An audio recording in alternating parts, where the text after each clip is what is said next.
Un sequestro preventivo di 2.200.000 euro è la misura eseguita dai funzionari dell'Ufficio delle Dogane e della Guardia di Finanza di Venezia nei confronti della Bottecchia di Cavarzere, la nota azienda che produce e commercializza biciclette.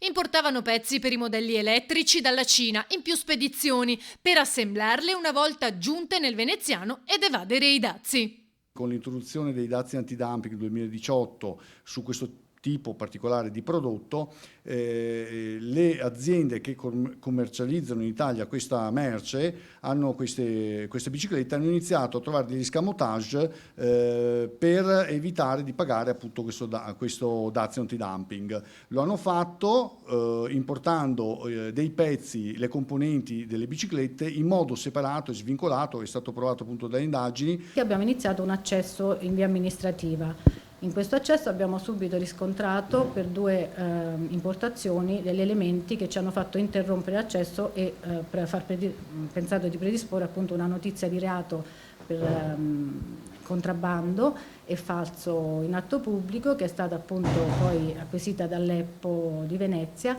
e abbiamo iniziato un'indagine su delega della procuratrice, la dottoressa Costa, che con la collaborazione della Guardia di Finanza ci ha portato poi a trovare conferma di tutte di questi rischi che avevamo rilevato. I responsabili, che commentano non siamo evasori, sono stati denunciati dunque per contrabbando aggravato e falso in atto pubblico. I militari, comparando i documenti cartacei e informatici acquisiti nel corso di un sopralluogo in azienda, hanno ricostruito il flusso degli ordini ai fornitori cinesi. Un'indagine importante che ha visto, oltre alla fattiva e molto proficua collaborazione tra le dogane e la Guardia di Finanza di Venezia, anche la direzione da parte dell'autorità giudiziaria, che è la Procura europea appunto di Venezia, che è una delle prime iniziative appunto nel territorio veneto da parte della Procura europea.